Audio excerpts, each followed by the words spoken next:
When we bought the land without the house on it, we realized that we were going to have to sell the house on Driving Park to get the down payment for the house.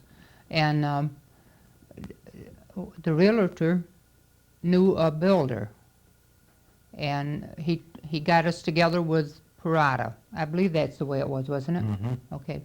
We called Parada and talked to him about a plan, how to build, and he took us to see several houses that he had built in the city, and we liked the floor plan, and so we decided to contract him to build our house. But we were having a big problem, couldn't sell the house. We could not sell the house. So renting it was the easiest thing to do at that time. They did tell us that if we did some of the work on the house, it would be considered as down payment. So Dad did the painting, and we painted inside and out, and also he did cement work as part of the down payment. Okay, I wanted to borrow some money so I can finish off the attic with knotty pine. So I went and got a loan. So Kodak was advertising their loan department. They says, "Can we take a picture of you on where you're working in the machine there, showing that you went for a loan at Kodak to refinish your attic and all that." So that's why they come by where I work.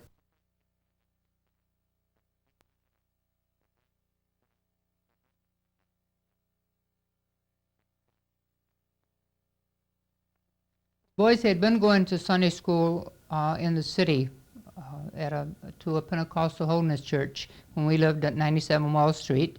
And after we moved on to Driving Park, they started attending like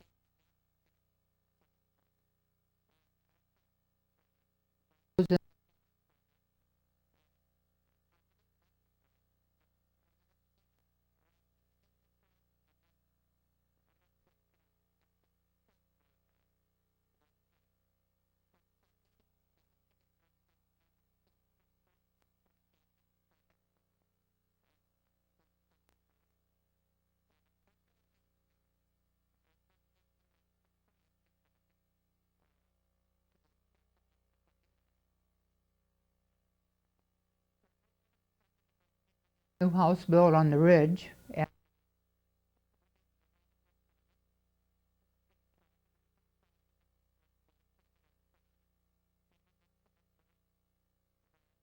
Sunday before the Monday that the bank was supposed to come and inspect it and make sure that everything was done all right before we moved in, that night we worked late finishing up last minute things, and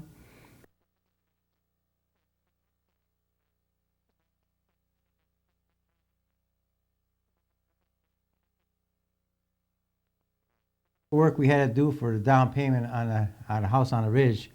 We had to paint all inside all the rooms in the house, and paint all the outside of the house, and also I had to do some cement work like the front porch and the apron on the garage. That was a part of the down payment.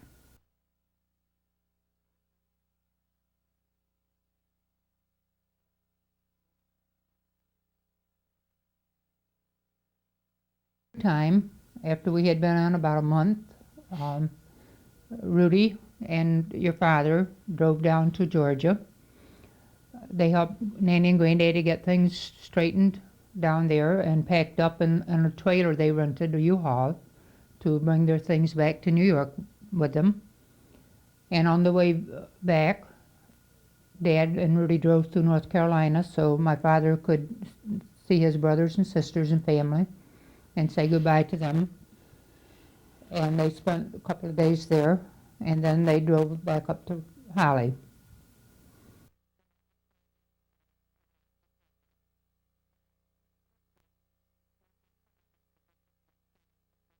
Bob's room, and Bob slept on the couch for a short period of time until we could get the basement finished off.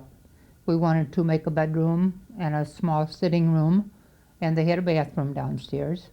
So it took a few weeks to get them settled in, but they finally were, and then things were back to normal upstairs. And we had 7 people living.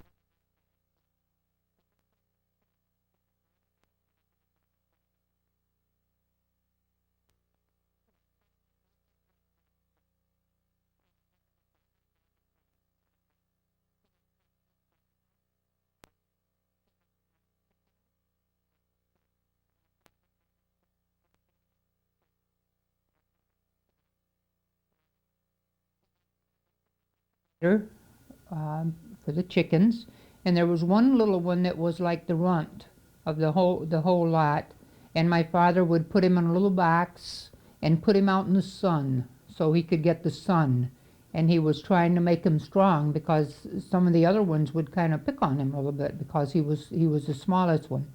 And I don't remember if he made it or not, but I think he probably did because Dad took good care of him. And also, that summer, or that first Christmas, Dad got a cow.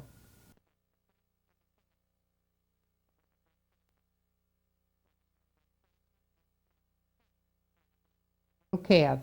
It was so beautiful, all black and had big brown eyes, and it would follow him around just like a dog.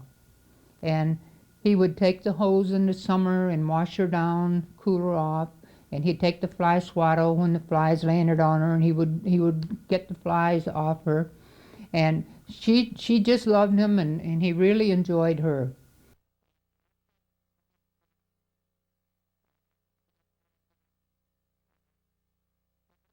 We had rabbits, but I don't remember if that was at the time that he was there. But he really loved it. He would raise vegetables and take them around to the neighbors. He would take vegetables to the neighbors' back doors and leave them, and they would find them when they went out to hang clothes or something. And he just loved it because he had all the time in the world to do what he wanted to do, and he enjoyed it. And I remember the house was painted white when we first moved in, and I wanted a nice color for the trim, and I decided I wanted a turquoise. So my father said, I'll mix you a pretty color." So he mixed colors, and he got me a beautiful turquoise.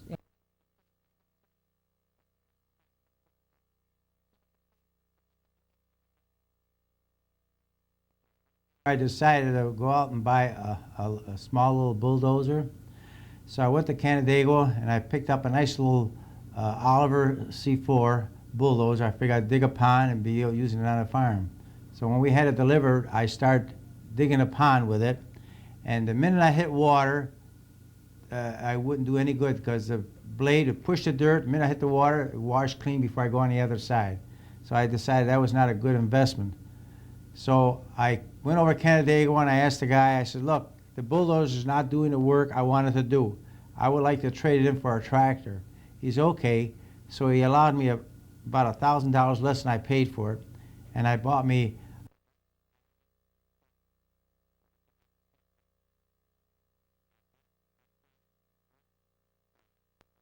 farm with it, and I had to call somebody to dig the pond because even my tractor wouldn't do it. So I called this guy, Vic March, and one day he dug me a beautiful pond, and he only charged me $200. It was really nice. So one day I was using the tractor on the house, and Bobby, my son Bobby, was using it. I showed him how to use it. I said, "Bobby, let's go in and eat and park the tractor and put it in gear." So he backed it up to the house. I said, "Now put it in gear, Bobby." He says, "Okay, Dad." So he put it in gear, what I thought, and we all went in and eat. And while we're sitting eating, we're looking out the window. I guess the vibrations of the trucks going by got the tractor going, and see that thing go right down into the pond, and all was left is a smokestack. And I said, "Oh my goodness," my heart went in my mouth. And we had a hard time getting it out. We had Roy Canyon across the street with his big, huge brewery trucks trying to pull it out. They couldn't pull it out. So Ron, my son Ron, went to get his friend.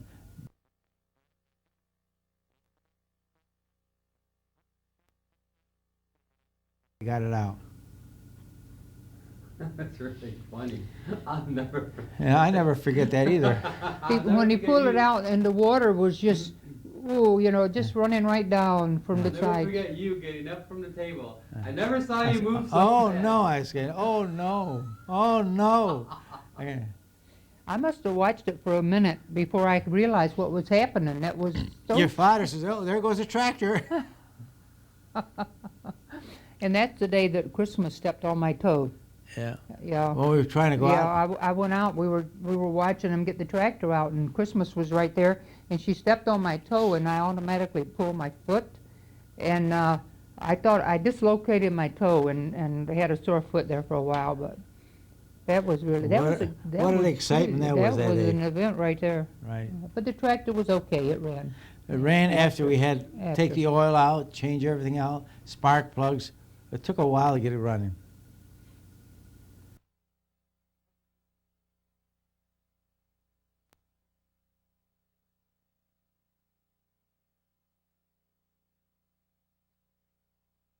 Wanted to begin attending church. So she looked in the phone book, I guess, and she found a Baptist church in Holly, and she called the minister.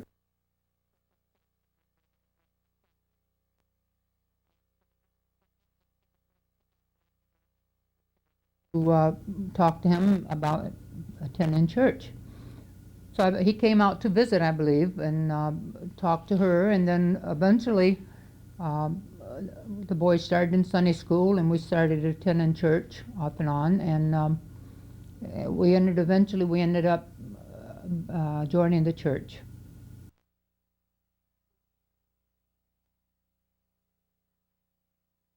Got sick and went to the doctor. He wasn't feeling well, and he went to the doctor. And the doctor found that he had had a slight heart attack that we didn't know anything about.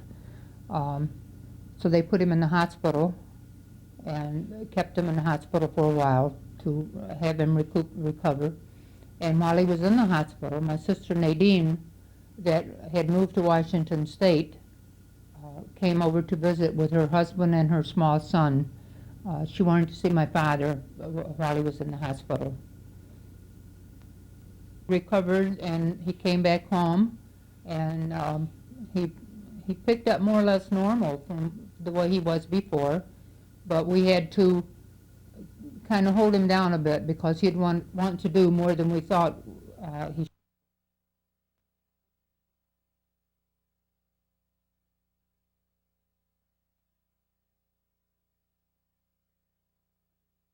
Because this way he wouldn't have, so much to do. There was not that much to do in the city, but he did seem to be getting along fine, and he went for his checkup. I believe it was about in September, and the doctor said that he was all right, and he was not scheduled to have to go back to the doctor for a while. And then in October 23rd, 1961, it was on the Monday, Dad and I went in to work, and Dad got a call from one of the neighbors that my father.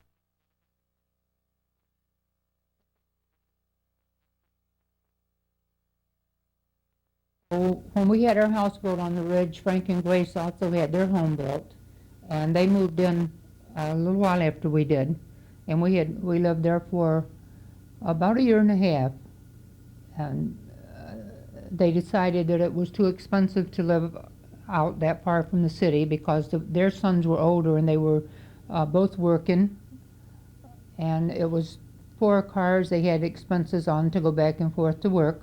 So they decided to sell their house and move back into the city. So they sold to a retired principal and his wife, who had been a teacher, Mr. and Ms. Wood. And I believe it was in 1962 or early 1963. Okay, when we bought the farm, my brother Frank and I, we had the surveyor for 19 acres apiece, and Frank was supposed to get the garage and I was supposed to get the barn. As far as I knew, it was surveyed right. So Mr. Woods, when he bought the land from the house and the land from my brother Frank, why, he got a surveyor again. And when the surveyor surveyed it, he found out that the corner of my barn, 10 feet of my barn, was on my brother Frank's land. So Mr. Woods came over to me, he says, "Mr. Asento," he says, "10 foot of your barn is on my land. You have 2 choices. Either knock the corner of the barn down, 10 foot of the corner of the barn, or buy it, 10 foot of my strip, I said, "Well, Mr. Woods," I said, "I don't want to knock down the barn, so I guess I'll buy 10 foot of your land." So I said, "And by the way, Mr. Woods, what do you want to do with the 19 acres back there?" He says, "Well," he says, "I don't use it, so I guess I'll sell it if you want to buy it." I says, "Fine." He says, "What do you want to give me for it?" I said, "Well, you give me a price, and if I like it, I'll buy it." He said, "Okay." He said, "I'll bring you over paper to see what I want for him." So about 2 days later, he came over with like a contract and saying he would like $200 for a 10-foot strip. This way I'd have my barn there. And he would charge me $40 an acre for the land in the back. So I liked it so well because $40 was a lot cheaper than what we paid for it. We paid $100 an acre, and he's selling it to me for $40 an acre. So I said, Mr. Woods, I'll also even pay for the lawyer fee. And so I signed it, and I agreed with that. Well, after Louise quit Kodak, well, we needed more money coming in. So I got my cousin Sam, and I asked him if he'd come out there and help me to remodel the apartment downstairs this way I could rent it out. So he came out, and we put in a nice kitchen, a full bathroom, remodeled the whole thing.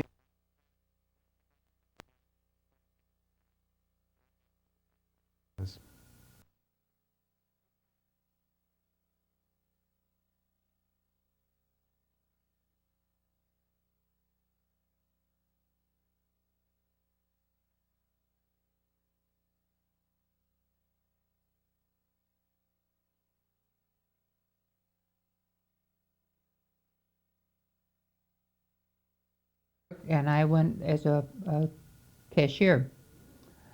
So we worked for the holidays, and after the holidays, they laid off most of the ones that they had hired just for Christmas time. So I told them that I would like to work for a while if it was all right. So they told me I could stay, and I worked at Woolworths until I heard that W.T. Grant was opening a store out in Brockport. So I told my boss that I would like to work until they opened, but I would like to get out there because it would be a lot closer to home for me. So he says, that's fine. He says, in fact, I know Mr. Momberger, who's the boss of Grant's new store out there, and I'll put in a good word for you. So he did, and I went to Grant's, and I helped them set the store up before we opened. And I trained as a cashier for their store, and I also had candy and stationery departments that I worked off and on. So I really enjoyed working at Grant's.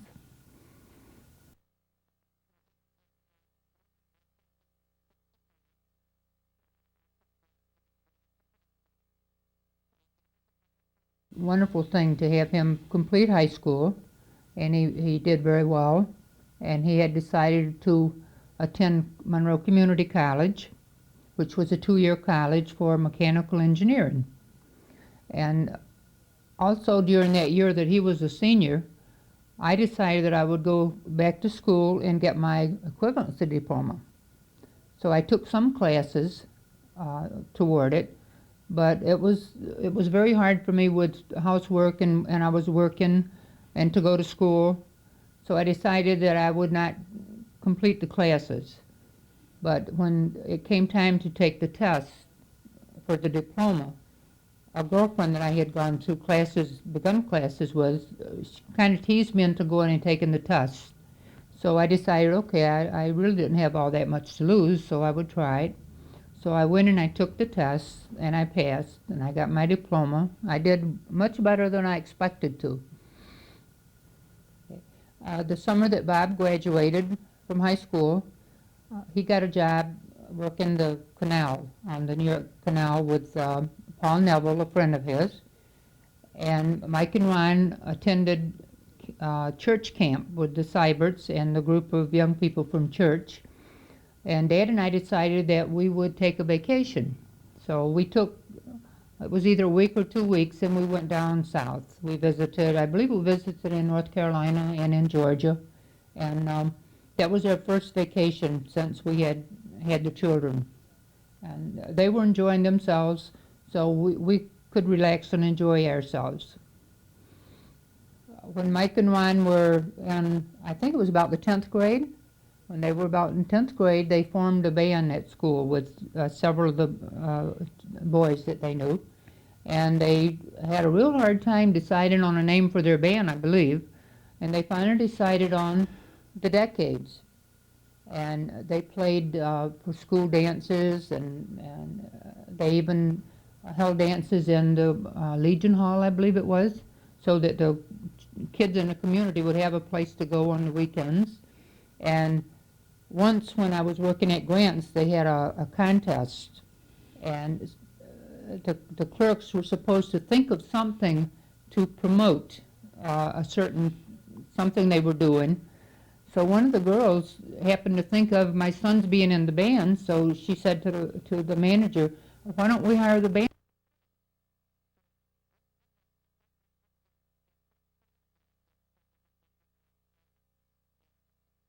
People seem to enjoy that a lot, except one lady that worked in the office, and she complained that the noise was too loud. But she was an older lady, so we kind of overlooked her, but it was a fun time. And all the practicing they used to do, they would practice at some other boys' homes, then they would practice in their garage, and their drummer was very enthusiastic. He played very, very well and very, very loud. And sometimes when Dad was working trick work and he was supposed to be sleeping, what would happen? Well, that's the time when I'd be working a sea trick, and I was supposed to be sleeping at home, while the boys would go in the garage and start practicing, and the house would just vibrate. And the drum seemed like it was right in my ears. I couldn't do it. And I didn't get much sleep when they were practicing. I couldn't wait till they got through practicing where I get some sleep because I had to go to work that night. But it was all day long. I couldn't believe it. But outside of that, they did pretty good with the music.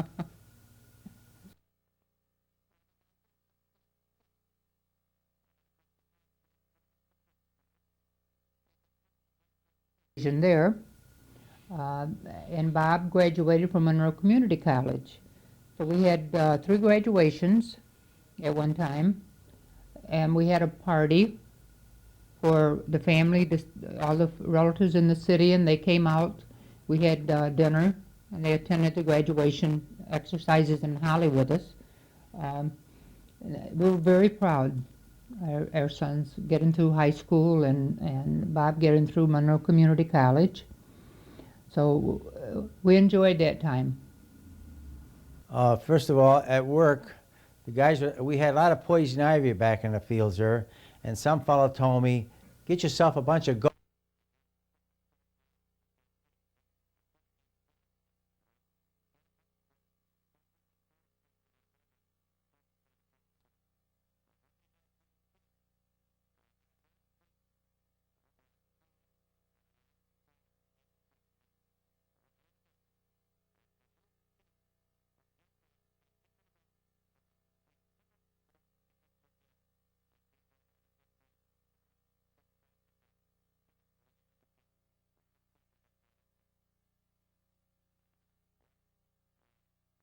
I wanted to build me a nice spring house where I have a lot of water so I can flush out my bathroom so I wouldn't use the well water.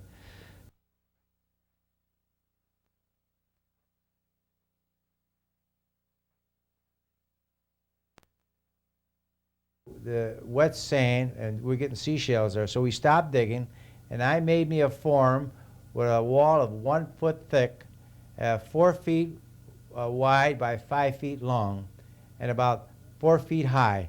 And I poured it full of concrete. I took the wooden form out, and then I took one of the boys, put him inside it with buckets, started digging out the sand, and as we kept digging out and throwing the sand off to one side, the concrete thing kept sinking in, going down further and further, until we finally got where we were digging out water and sand.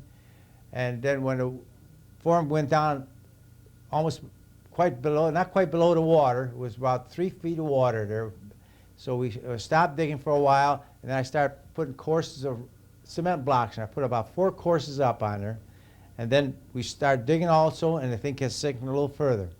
Then when that was all done, the water was there. So then I put a concrete floor on it, and I put it into the spring house. And I piped it into the house where I could have water so I can, for my outside spigots, and also flushing the toilets. It saves me a lot of water from getting it out of our well in front.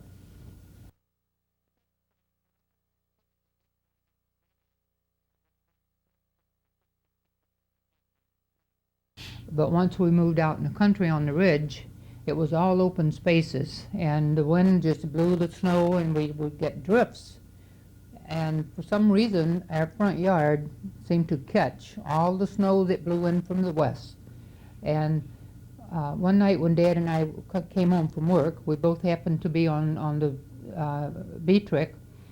We drove home very slowly and cautiously because the roads were bad. We got in front of the house and we looked toward the house.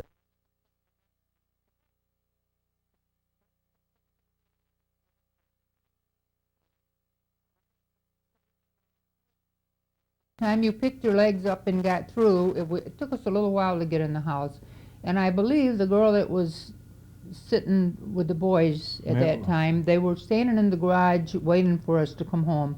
And we were all laughing because we had such a hard time getting through that snow. Getting the snow up to our waist, we could hardly get ourselves out. It was real deep. It was really deep. And it seemed to be more snow out in the country than it was in the city. And we would get ice storms and we'd get snowed in, and sometimes school would be closed, of course. The school buses couldn't get by.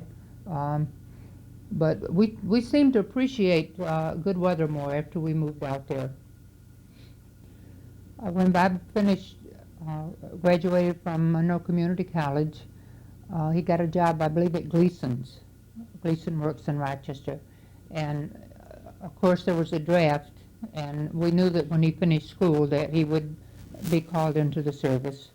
So that in the fall he had received his notice that he would be drafted. And I believe he went in September, about the same time that Mike and Ron went away to college. Michael went to Cortland, and Ron went to the Eastman School of Music. Bob, when he took his training, he was down south. I don't remember exactly where it was, but it was in the south somewhere, and it was a period of time that he did his training down there, and then he was transferred back up to Camp Meade, Maryland, I believe. It was his first camp. After the boys all left home, things were kind of quiet, and I wanted something to do to keep busy, so I decided I would go back to work at Grant's. So I went back to Brockport, and I worked at Grant's for a period of time. In November of 1967, my brother Rudy and Libby had gotten a divorce a while back, and Rudy married Joanne, and they asked me to go on a trip with them out to the West Coast to see our sister Nadine. So we planned a trip for November around Thanksgiving time. In fact, they got married and we left the next day or so for Washington State to visit with Nadine and her family. So we spent 2 weeks on the West Coast with Nadine on Thanksgiving Day. And while I was away, Michael and Ryan came home and spent Thanksgiving with their father. And I believe they even made Thanksgiving dinner for him. They roasted a turkey breast or something, so they would have Thanksgiving with him. And then we came back after that from the West Coast, and that was about the only time that I had taken a trip away from Dad without him going along with me. The Christmas of 1967, while Bob was in the service, he came home on leave for Christmas, and he and Laurie became engaged. He gave her a ring. And I didn't know it at the time, and he didn't tell anybody but Dad. His name had gone on the list to be sent to Vietnam. But after he went back from his leave, before his name came up to go, one of the outfits needed a typist. A typist was needed somewhere on the post, and Bob happened to be able to type, and so he was transferred, I believe, from his outfit to another one, so that he could stay as a typist. I believe that's what happened. So he did not go to Vietnam. We felt really blessed that he was safe after the war was over. Ron had dropped his classes and withdrawn from Eastman School of Music, and he decided to go to Florida. He had a promise of a job in Florida. So he went down to Florida, and Laurie and Bob decided to set a wedding date of December the 14th after Bob got out of the service that fall. And after he came back, he got a job at Kodak. I believe it was he went to work at Kodak. Yeah. Okay. And they planned for their wedding. And for the wedding, Ron was still in Florida. And we didn't know if he was going to be able to make it home or not. And I was working at Grant's still.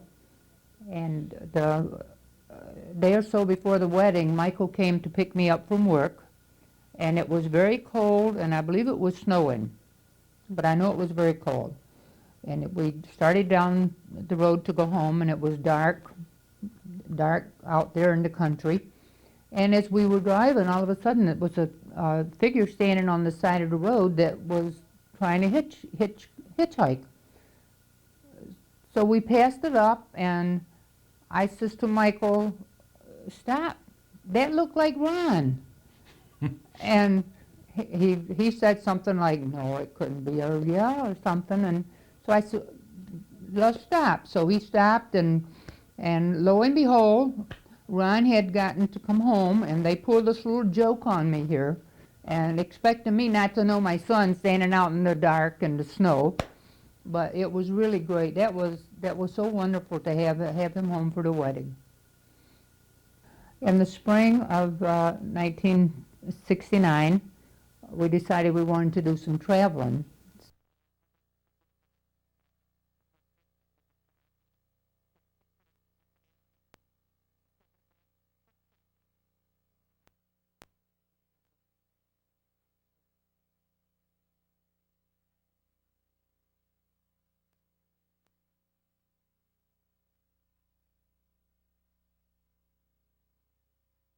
Had left Florida and had gotten a job out in San Francisco.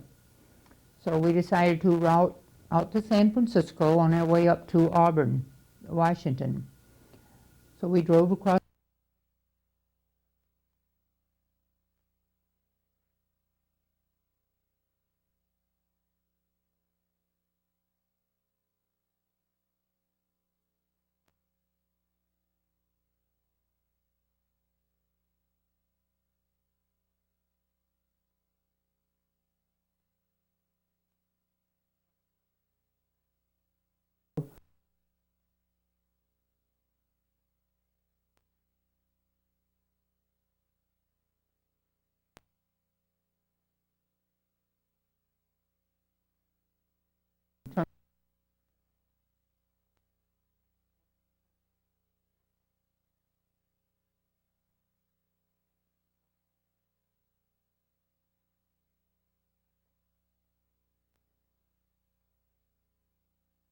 In the United States.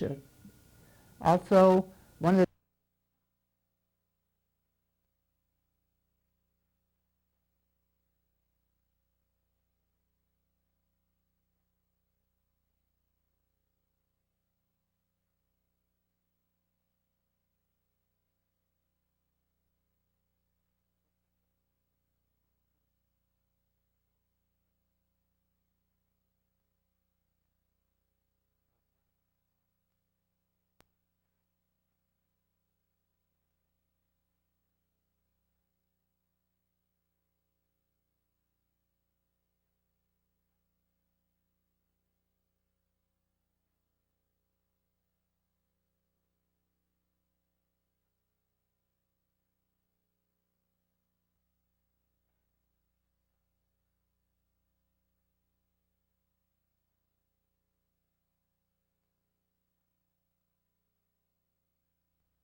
decided that he would like to return to Alaska.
we're drying up Mount McKinley there, and when I get to the top, my rear tire goes down. One of my tires goes down. What happened, a sharp stone must have cut my tire, and there's a garage up on the top of the hill there. So I says, would you patch this tire up? So as he took it apart, he says to me, you need a new tire. You got a big gash in your tire. I said, you got a shoe you can put in there, then put the tube in there? He said, yeah, but it won't hold up. I said, put it in anyway. So he put the shoe in there, and it worked out just fine. So I drove back home with the shoe in it, with the tube. While we were on our way down from Mount McKinley, going toward Anchorage, we went through an area where they had wild animals were roaming around.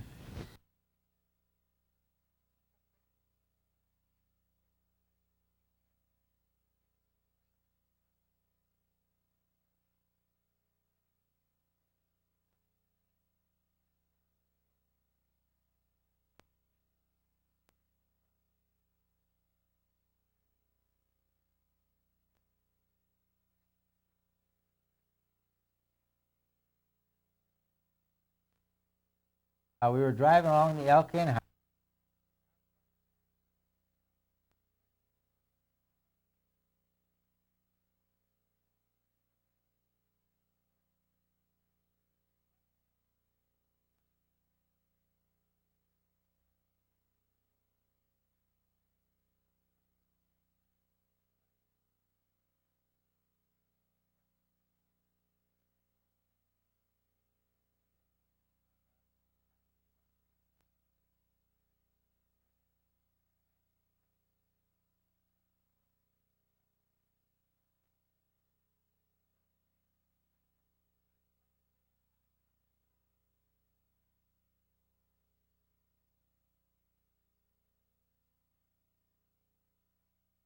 Home, or when we were headed for home, Dad had heard about a place that he could actually pan for gold. So we decided we would try to find it. It was sort of off the beaten trail, and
and we said, well, don't worry about it. We'll rent it when we get back home. And Bob said, well, it's already rented. And who to? To us. So Bob and Laurie moved into the apartment downstairs, and that was about 1969. I think it was about 1969. One day we got some really exciting news. We were going to be Grandma and Grandpa, and that was really a happy time. We were so thrilled that we were going to be grandparents and that Bob and Laurie were going to be parents. And we didn't care if it was a boy or girl. We just wanted it to be healthy, and we're looking forward very much to having our first grandchild. And on November 26th, 1973, we got a little grandson, and he was named Robert John. Bobby was still small. Laurel decided to go back to work at Kodak, and I volunteered to take care of the baby. And I'm not quite sure how long she worked, but she worked for a period of time, and I took care of little Bobby. And it really made it nice to have him to take care of. And I used to take him shopping, and we'd go visit Nanny and take her out. And it was just fun. That was really fun. Then the second time Laura got pregnant, things didn't go quite as smooth as they did when little Bobby was born. She had some problems, and I believe it was about the last 2 months that she was carrying Brian. She had to stay in bed and be off her feet and make sure she took care of herself so that she would carry the baby long enough that it would be okay. So she did carry it till she had an early labor and it was an early birth, and we had another grandson. Brian Lewis was born on April 25th, 1973. No, that was Bobby, 1975. He weighed 2 pounds and 15 ounces.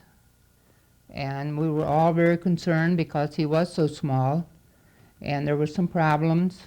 And we were really blessed because there could have been more problems and more serious problems than there were.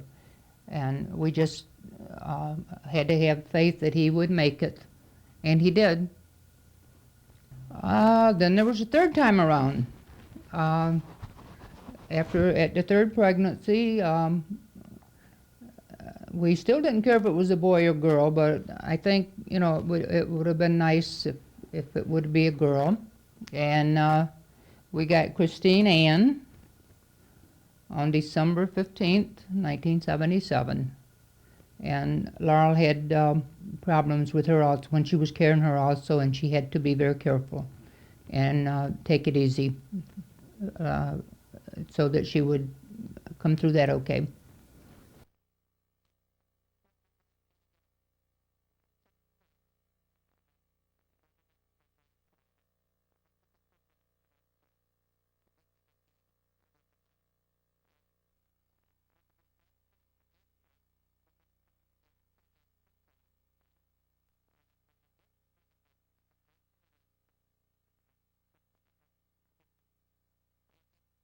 After we left there, we went down into Wyoming State to come home. And on Friday night, we parked to spend the night. And the next morning, Saturday morning, when Dad started to start up the motor, it wouldn't start. Well, the carburetor problem. We were stalled.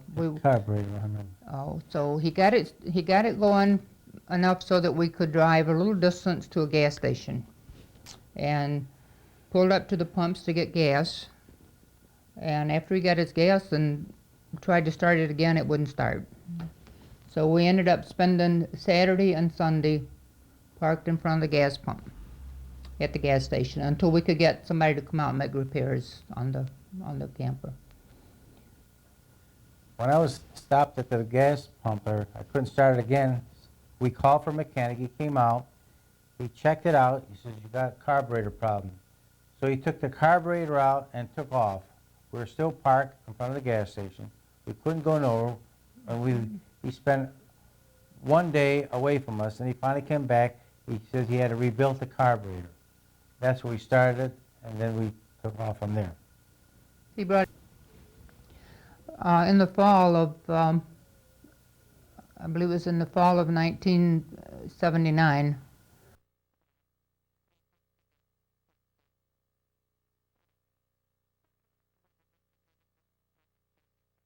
thing would turn out okay for her. She was supposed to have surgery, but the surgery didn't seem to help, and she kept getting worse. And about in June of 1980, we knew she was very sick, and she passed away in July of 1980. And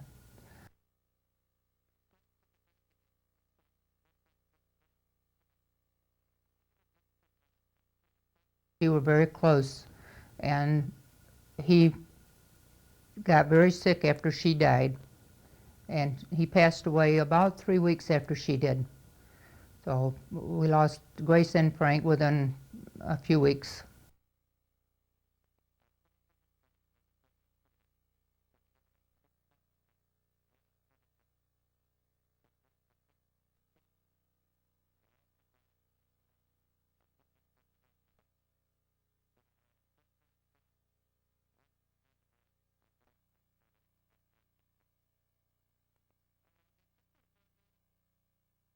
Stayed around in several small jobs here and there, and one day we got some exciting news that they were going to open at the top of the plaza.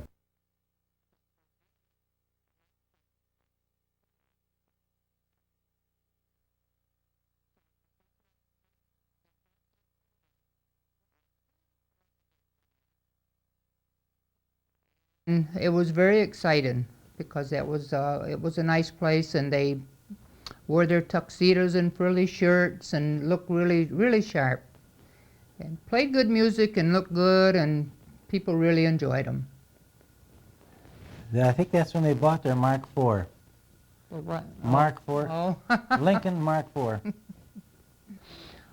We got a phone call from the Asento brothers, and they told us that they were going to California for a job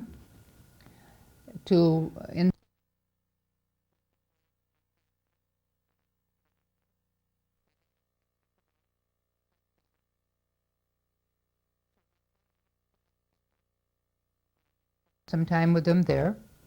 And while we were there, I contacted a cousin, Alice Walker, that lived in Los Angeles. And she and her husband came to meet us, and we went out to lunch. And they got us tickets for the Mike Douglas show. Mm-hmm. And we went on the Mike Douglas show with Mike and Ron and Alice and John. And who were guests on there? Mike Connors and Sophie Lorene. One for both of us. And at the end of the show, some of the ladies ran up to ask for his autograph, Mike Connors, and he gave several. And by the time I got up front, he had turned around and was going to walk away. And I just said, "Oh, Mike." Oh, Mike. And he turned around and he said, "Well, maybe I don't have time for another autograph." But he came over and he kissed me on the cheek. And that was pretty exciting. He looked better up close than he did on camera. He was very, very nice, very nice. Sophie Lorene was beautiful, and Dad enjoyed watching her very much. But I didn't get no kiss. No, you didn't get a kiss, but that was a nice experience.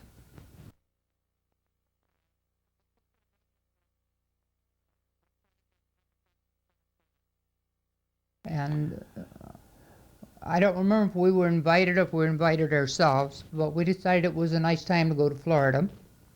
So we asked Aunt Sally if she'd like to come along with us. And after no and no and no, she said,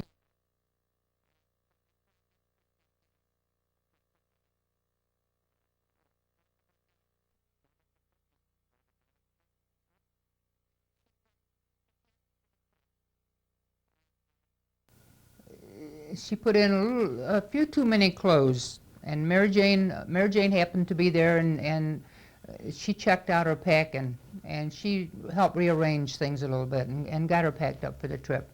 She thought her mom had put too many clothes in the suitcase. She put in about 42 blouses in her suitcase. Well, I don't know exactly how many, but kind of got rid of some because there's too many. You're overpacking. So Mary Jane repacked her suitcase. On the way down to Homosassa Springs, we stopped in Savannah, Georgia, to visit Ed.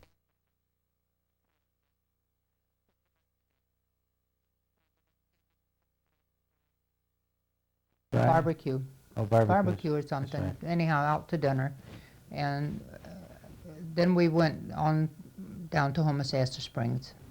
And while down there, besides listening to the Asento brothers, we had Mary Jane came down to visit, and Eddie and Homer came down on their way to visit my aunt that was down in southern Florida.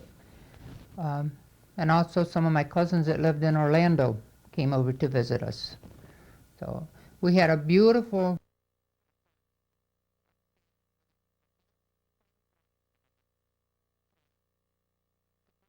that we were there. Sally? Someone woke us up knocking on our door, which was opened up onto the porch, and it was Aunt Sally. And she had gotten up and gone around to the porch, and she was so excited because there was ducks on the pond, and it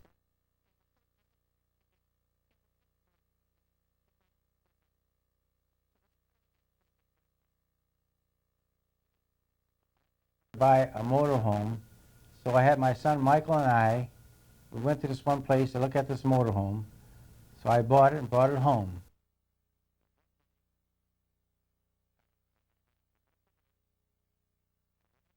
The inside of the motorhome was all torn up.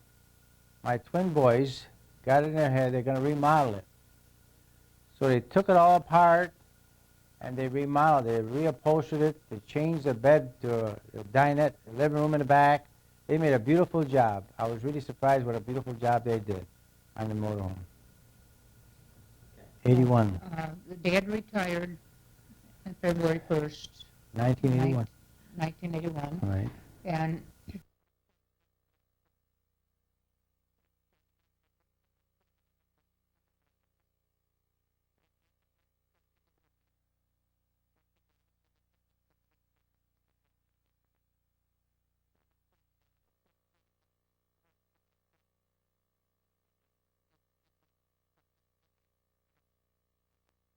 and then Mike and Ron went back home, and Dad and I went down to Florida.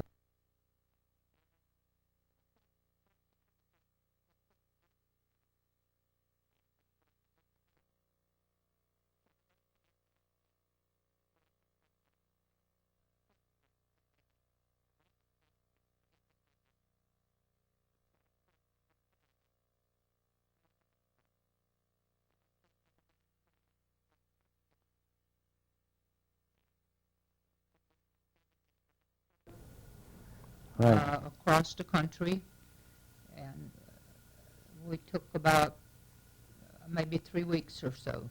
And we headed up, basically we headed up to Washington State.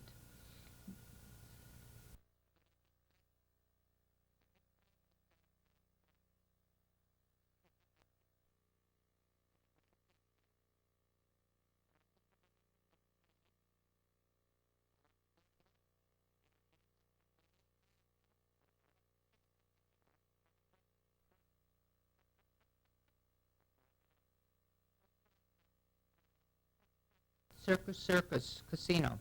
And every morning they would give us tickets for a meal. And we would go into the restaurant, and they had buffet style. And you could eat, they had more food than you could ever imagine in one restaurant. So we ate our first breakfast we would have in the trailer, in the motorhome. And then we would have our later meal in Circus. And we walked around Vegas and just checked out some of the places. None of the shows or anything, but just some of the casinos we would go in. And after we left Las Vegas, we went to Reno, and we spent one night in Reno. Did you gamble in Reno? I don't think I gambled in Reno. No. Gamble in Reno, okay. And then we, from there we went up to Lake Mead, and then on to Auburn. Well, we went to Venice, Florida. Then we decided to go to the beach. And on the beach, I noticed there was like a little stone jetty there that people.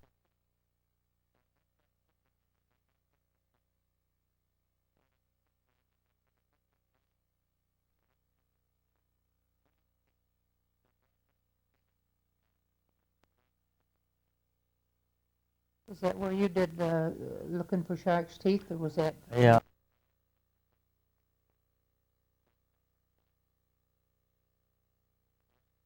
Went to Nadine's.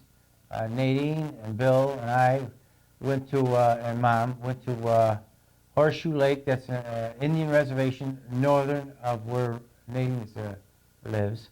And this lake was nothing but full of all kinds of trout, big trout. And they allowed you 10 a day. And there were some pretty good sized trout there. So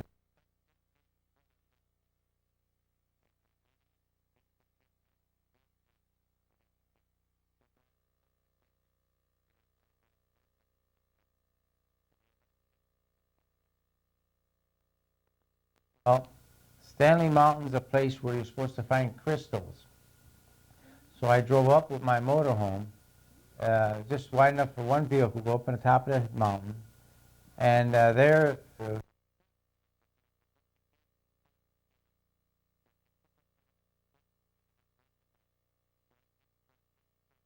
was about a 14-foot path where you could look on both sides, from the right and the left of you. When you were in a motorhome, you could see way down on both sides of the mountain.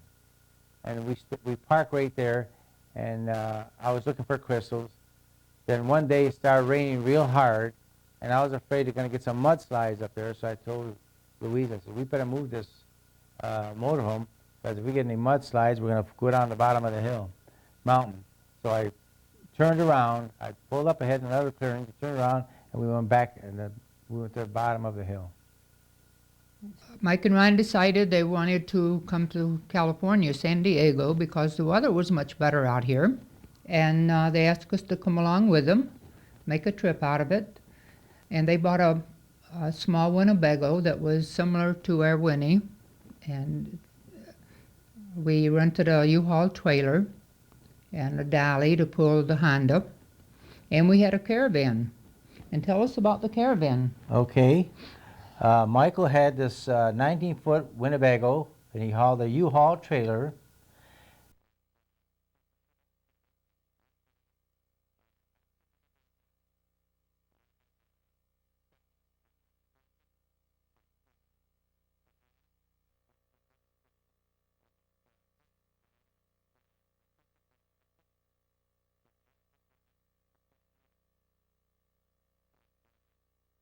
To St. Louis, Michael's Winnebago broke down, and after a while, he was towed to a garage where he fixes van, and then we headed out for San Diego. And we kept in touch by CB. Dad was Yukon Kid. Yeah, I was a And I Yukon. was Georgia Peach. And Mike was Gabanzo Bean. And Ronnie Rocker. And it was nice because we could keep in touch if we had to stop for gas and make other stops. Pit stops. And where we were going to stop to eat. So it was fun. And Mike and Ryan wanted to stop at different areas to sightsee, and Dad was anxious to get to San Diego and get things settled here. But it was a fun trip. Well, we enjoyed it. When we arrived in San Diego, we went to KOA campground, and then Michael decided, Michael, we tried to rent a place, and we found it was very difficult to rent a place. So Michael decided to buy a house. So we got some real estate woman.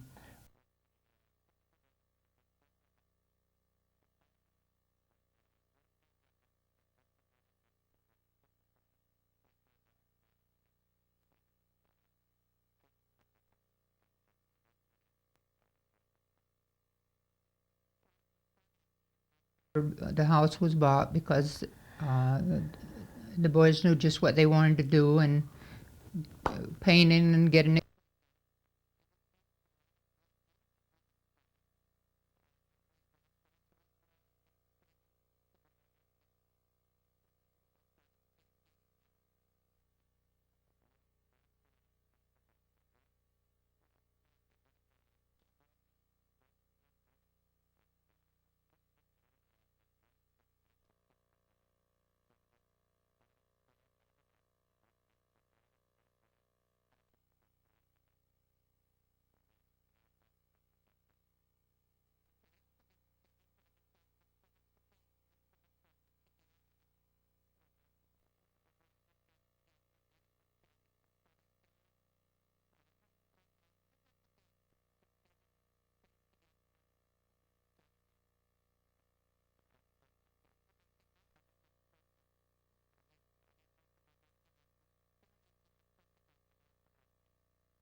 besides that, I stumbled in the house and got my toe hurt, and I was kind of hobbling around a little bit here and there.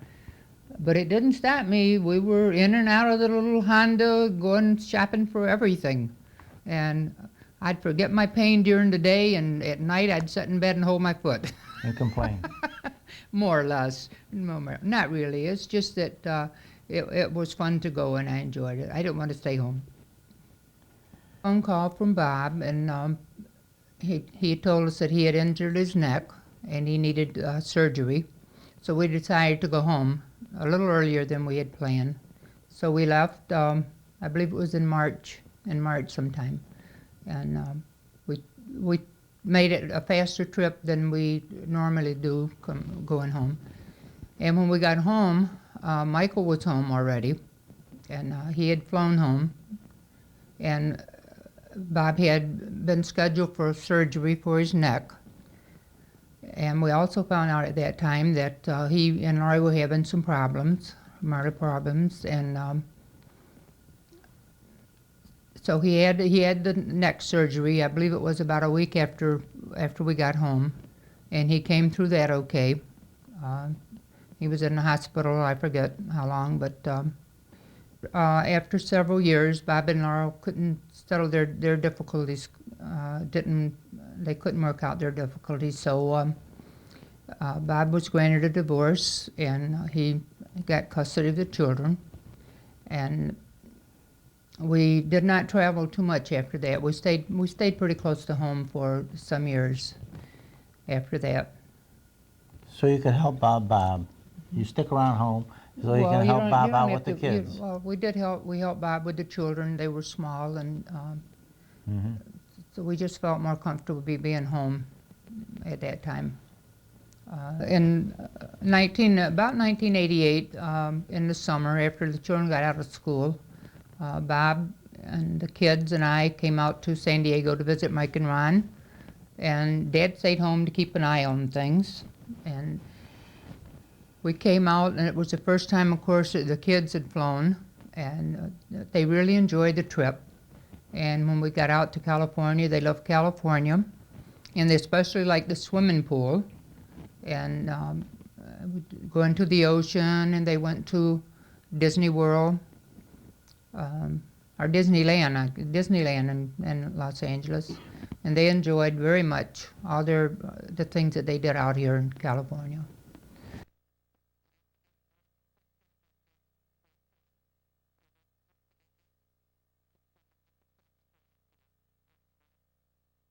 Then I got back home in time to be home for Nanny's birthday, my mother's birthday, in July 21st. Then we just more or less stayed close to home during the summer, and Dad worked in the yard, and Nanny, my mother got sick, and she wasn't really doing too well, and in December she had a fall, and she got complications from the fall, and then December the 20th she passed away. We wanted to travel around a little more, camping style, so we bought a small trailer.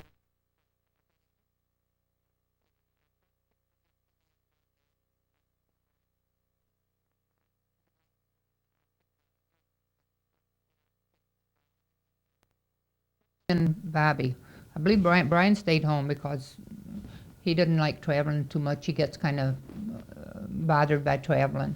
So we went up for several days and enjoyed that. Okay, we had the 17-foot trailer at the mountains when we were with the boys, and I found out it was too small for me to take a shower in it. So we decided to buy a larger trailer. So we went to a trailer park on trailer sales on Ridge Road, and we went out and bought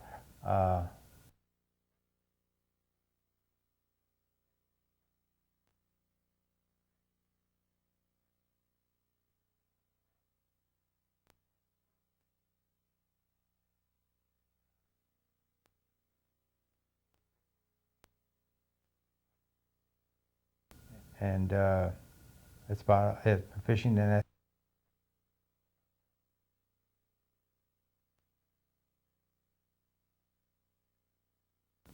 That was fun. The sun was shining and it was oranges growing on the trees and it was a lot different.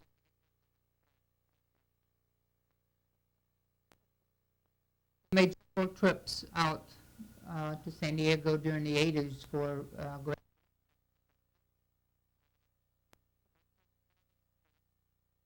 and then Ron and then Michael graduated again for his master's. And we were really proud of both those guys because at their age to decide they wanted to continue their education and learn, do something different, we were very proud of them. Yeah. That was good.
Well, I had an old barn.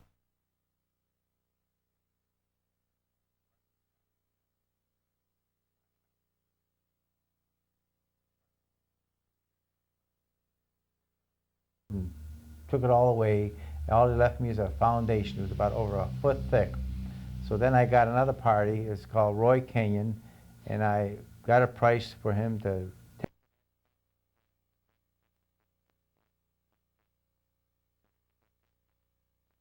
After I got some of the topsoil that I got from the pond, and I leveled it off with my equipment and planted grass.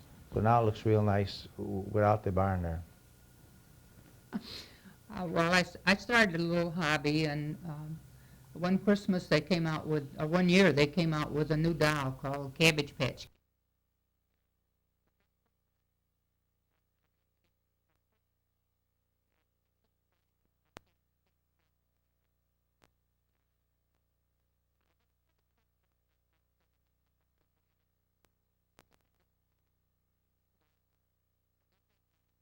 I went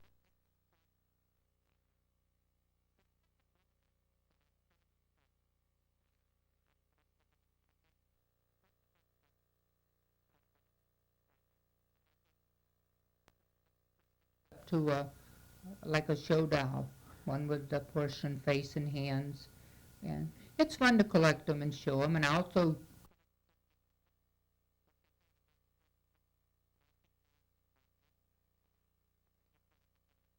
given me different animals.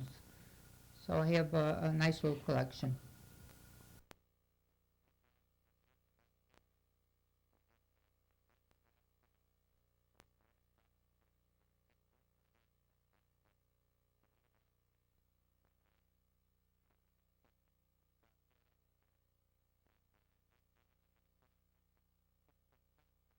I can plant grass around the big pond.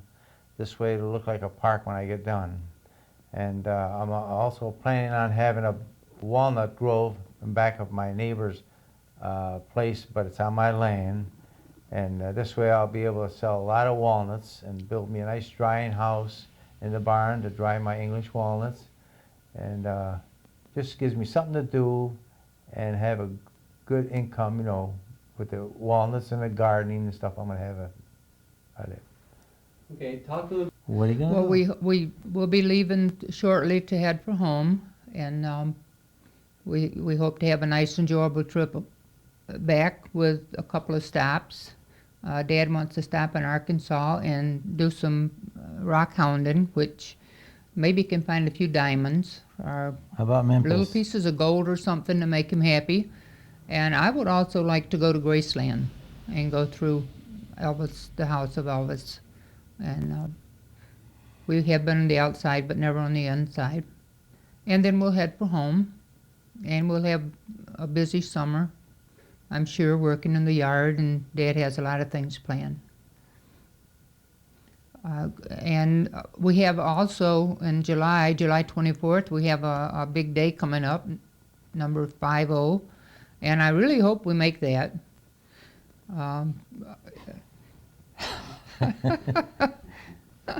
We're looking forward to it anyhow.